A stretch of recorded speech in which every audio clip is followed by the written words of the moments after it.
الحمد لله رب العالمين الرحمن الرحيم مالك يوم الدين والصلاة والسلام على سيد المرسلين وعلى آله وصحبه أجمعين أما بعد. محترم سامعین و ناظرین، آج کی اس مجلس میں آپ کے سامنے حلال اور حرام کے درمیان جو چیزیں ہوتی ہیں ان کے بارے میں آپ کے سامنے چند باتیں رکھوں گا. جو چیزیں ہوتی ہیں یعنی حلال اور حرام کے درمیان کا جو مرحلہ ہے یا اس کے درمیان جو چیز ہے اس کا کیا حکم ہے شریعت میں، اس کے بارے میں آپ کے سامنے میں چند باتیں رکھوں گا. ایسی چیزوں کو شریعت میں مشتبہات کہا جاتا ہے. مشتبہات، مشتبہ چیزیں جس کے اوپر شک ہو، شبہ ہو کہ یہ حلال ہے یا حرام ہے، اس کی حلت اور حرمت واضح نہ ہو، جس کی وجہ سے بہت سارے لوگوں کو ان چیزوں کی حقیقت اور حکم کا پتہ نہ ہو، لیکن علماء کرام کو کسی نص، قیاس یا استحباب کہتے ہیں، کسی چیز پر ماضی میں اس کی عدم وجود کی وجہ سے کسی تبدیلی کے نہ پائے جانے کی بنا پر ثبوت اور نفی کا حکم لگانا، یعنی جب تک کسی چیز میں کوئی شرعی تبدیلی واقع نہ ہو اس کو اس کے سابق حکم پر برقرار رکھنا. تو ایسی چیزوں کو علماء کرام ان امور کی بنیاد پر اس کی حلت اور حرمت کے درمیان اس تردد کو جو عام انسان کے ذہن میں ہے، دماغ میں ہے، دل میں ہے کہ یہ چیز حلال ہے یا حرام ہے، علماء کرام کو نص و قیاس وغیرہ کی وجہ سے اس کا پتہ اور اس کو وہ بیان کریں. اس سلسلے میں ان چیزوں کے بارے میں کیا عمل اختیار کرنا چاہیے، کیا رویہ ہمارا ہونا چاہیے. کوئی چیز اگر ہمارے سامنے ہے اور وہ چیز مشتبہ ہے اور نہ وہ حلال ہے نہ حرام ہے، واضح شریعت کی نص کی روشنی میں نہ واضح حلال ہے نہ حرام ہے، تو اس کا حکم کیا ہونا چاہیے؟ کیا اس پر عمل کرنا چاہیے، اس چیز کا استعمال کرنا چاہیے یا نہیں کرنا چاہیے؟ اس سلسلے میں ایک حدیث ہے، واضح روایت ہے نعمان بن بشیر رضی اللہ عنہما سے کہ وہ اس کو امام بخاری اور امام مسلم وغیرہ نے اس کو روایت کیا ہے کہ اللہ کے رسول صلی اللہ علیہ وسلم نے ارشاد فرمایا، ان الحلال بین وان الحرام بین، کہ حلال ایک دم واضح ہے، یقیناً حلال ایک دم واضح ہے، وان الحرام بین، اور حرام بھی ایک دم واضح ہے، ظاہر ہے، وبینہما امور مشتبہات، اور ان دونوں کے درمیان کچھ ایسی چیزیں ہیں جو مشتبہ ہیں، لا یعلمہن کثیر من الناس، بہت سارے لوگ ان کے سلسلے میں نہیں جانتے. اللہ تبارک و تعالیٰ نے حلال کو بھی اور حرام کو بھی واضح طور پر بیان کر دیا ہے. جیسے حلال ذرائع سے حاصل ہوئے اشیاء، ہر کھانے پینے کی طیب اور پاک چیزیں جس کا واضح بیان ہے، جانوروں میں، اشیاء میں اور دیگر چیزوں میں، پینے کی چیزوں میں، کھانے کی چیزوں میں، جس کی حلت اللہ تبارک و تعالیٰ نے واضح کر دی ہے، اور حرام جس کی حرمت اللہ تبارک و تعالیٰ نے واضح کر دی ہے، جیسے حرام ذرائع سے حاصل کیے ہوئے مال کو یا حرام جانوروں کو، جیسے چیڑ پھاڑ کر کے کھانے والے جانوروں کو اور خنزیر وغیرہ کو، یہ سارے جانور حرام ہیں. یا اسی طرح اور بھی چیزیں جو حرام کے قبیل سے آتی ہیں جو واضح ہیں، معلوم ہے شریعت میں کہ یہ چیزیں حرام ہیں. اب حرام کرنے کی بہت ساری وجہ ہوتی ہیں. اللہ تبارک و تعالیٰ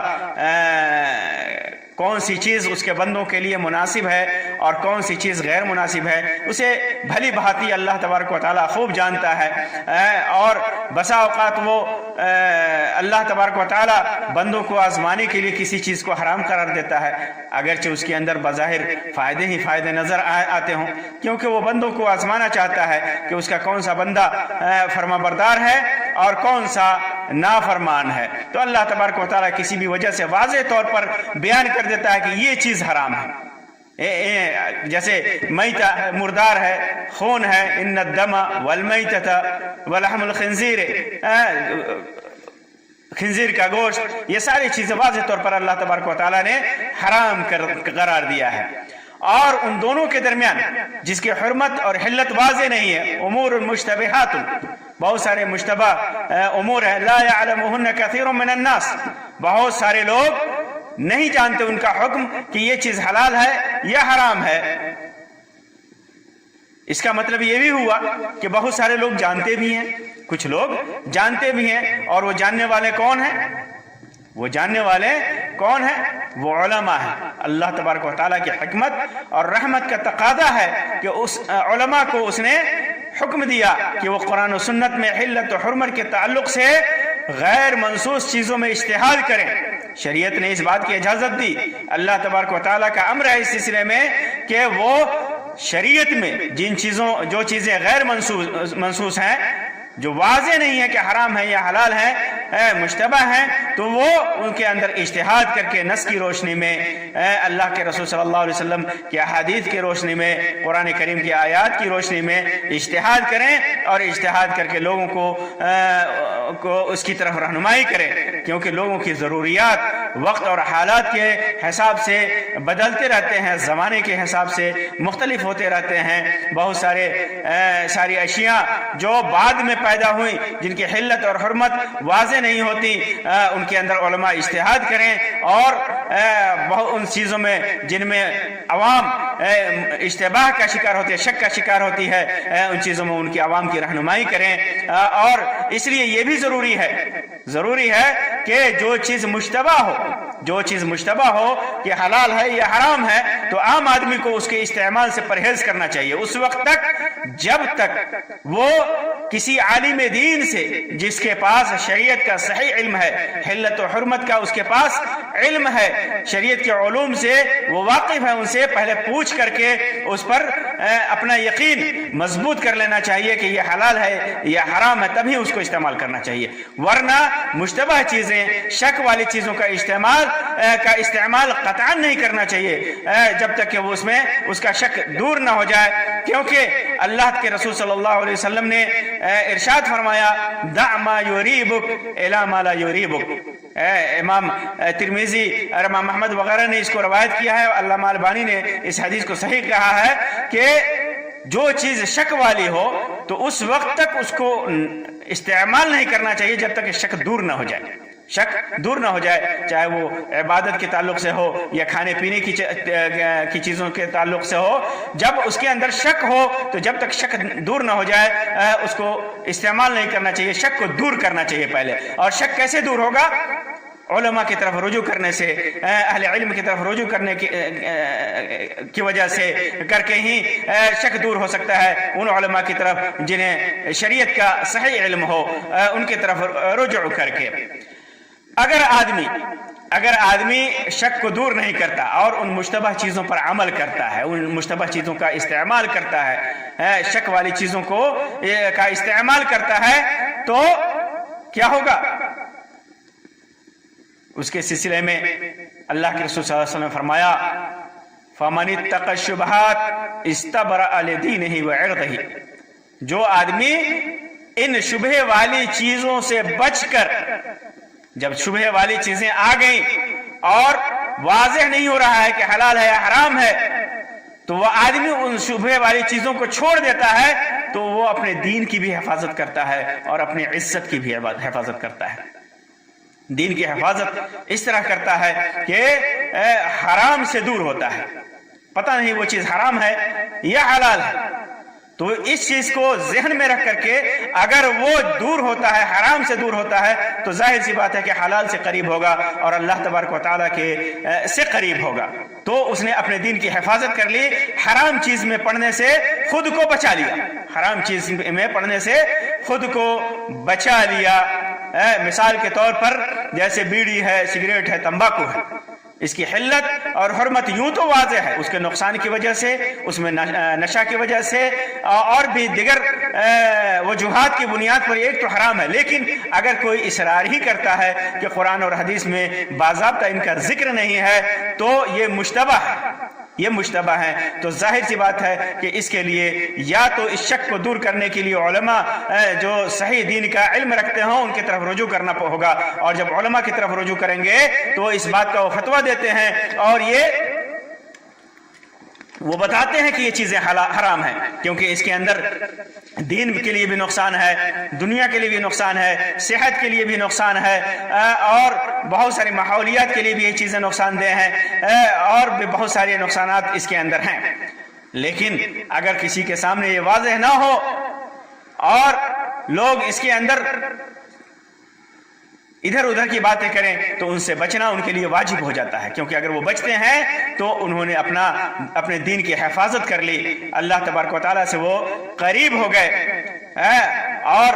عزت کی حفاظت ایسے ہوتی ہے کہ اگر وہ مشتبہ چیزوں کا استعمال کرے گا تو دنیا والے کہیں گے، لوگ کہیں گے کہ دیکھو یہ ایسی چیز کا استعمال کر رہا ہے جس کے سے اس کی عزت جائے گی، اور اگر مشتبہ چیزوں سے وہ بچتا ہے تو اس کی عزت بھی بچ جاتی ہے اور اس نے اپنے عزت کی حفاظت کی ہے۔ کیونکہ اللہ کے رسول صلی اللہ علیہ وسلم نے فرمایا وَمَنْ وَقَعَ فِي الشُّبُهَاتِ وَقَعَ فِي الْحَرَامِ، جس نے شبہات میں قدم رکھا، جو شبہات میں پڑ گیا وہ حرام میں پڑ گیا، کیونکہ شبہ والی چیز ہے، واضح نہیں ہے کہ حلال ہے یا حرام ہے، تو ہو سکتا ہے وہ چیز حرام ہو سکتا ہے وہ چیز حرام ہو اور وہ انسان حرام کا مرتکب ہو جائے، حرام کے استعمال کا ارتکاب کرنے لگے۔ اللہ کے رسول صلی اللہ علیہ وسلم نے اس کے بعد مثال دی جیسے کالراعی یرعی حول الحما، جیسے چرواہا ہے وہ چراگاہ کے آس پاس، اس چراگاہ کے آس پاس اپنے جانور کو چرانے لے گیا جو بادشاہوں کے لیے محفوظ ہے، جو راجاؤں کے لیے، حکومت کے لیے محفوظ ہے، اور وہ آدمی قریب جاتا ہے کہ وہاں پر تھوڑا زیادہ گھاس ہے، تھوڑا زیادہ جانوروں کے لیے کھانے پینے کی چیزیں ہیں، تو وہاں قریب جاتا ہے تو یوشک ان یرتع فیہ، ہو سکتا ہے کہ وہ جانور چراگاہ میں منہ مار دے، اس چراگاہ میں منہ مار دے جو بادشاہوں کے لیے خاص ہے، جو حکومت کے لیے خاص ہے، اس چراگاہ میں وہ اپنا منہ مار دے، اور جس کا نتیجہ ہوگا کہ اس نے جرم کا ارتکاب کیا، ایسے جرم کا ارتکاب کیا جس کے اوپر وہ بادشاہ کی طرف سے یا حکومت کی طرف سے، راجا کی طرف سے اس کو سزا مل سکتی ہے۔ تو پڑنے کا خطرہ ہے، اسی وجہ سے جو آدمی مشتبہ چیزوں کے قریب جاتا ہے، جو چیزیں مشتبہ ہیں، شک والی ہیں، اس کا استعمال کرتا ہے، تو وہ چونکہ حرام سے قریب ہے تو ہو سکتا ہے کہ وہ حرام میں پڑ جائے اور پھر اللہ تبارک و تعالیٰ کے عذاب اور اللہ تبارک و تعالیٰ کی پکڑ کا وہ مستحق قرار پائے۔ الا وان لکل ملک حما، کیونکہ ہر بادشاہ کے لیے ایک چراگاہ ہوتی ہے جس کے اندر حکومت کے چراگاہ کے جانور یا اس کے بادشاہ کے اور راجا کے جانور اس کے اندر چرتے ہیں۔ الا وان حما اللہ محارمہ، اور اللہ تبارک و تعالی کی چراگاہ کیا ہے؟ اللہ کی حرام کردہ چیزیں، اللہ تبارک و تعالیٰ کی حرام کردہ چیزیں، یہ اللہ تبارک و تعالیٰ کی چراگاہ ہیں، جسے حرمت والی چیزیں کہا جاتا ہے۔ یہ حرمت کی چیزیں ہیں، یہ حرام چیزیں ہیں، جس کے اندر جس کا استعمال لوگوں کے لیے حرام ہے، جس کے اندر داخل ہونا، جس کا ارتکاب کرنا لوگوں کے لیے حرام ہے، وہ محارم جو ہے اللہ تبارک و تعالیٰ کی چراگاہ ہے۔ اگر کوئی آدمی اس چراگاہ سے قریب جس کے اندر شک ہے، ایسی چیزوں کا استعمال کرتا ہے جو مشتبہ ہے، جو شک والی ہیں، تو پھر وہ ہو سکتا ہے کہ حرام کا ارتکاب کر بیٹھے. اس وجہ سے مشتبہ چیزوں کے استعمال سے جب تک اس کے حلت و حرمت کا یقین نہ ہو جائے ہمیں ان سے بچنا چاہیے. اللہ تبارک و تعالیٰ سے دعا ہے کہ اللہ تبارک و تعالیٰ ہم تمام مسلمانوں کو دین کی صحیح سمجھ اور دین کا صحیح فہم عطا فرمائے اور دین پر صحیح طریقے سے عمل کرنے کی توفیق عطا فرمائے. اللہ تبارک و تعالیٰ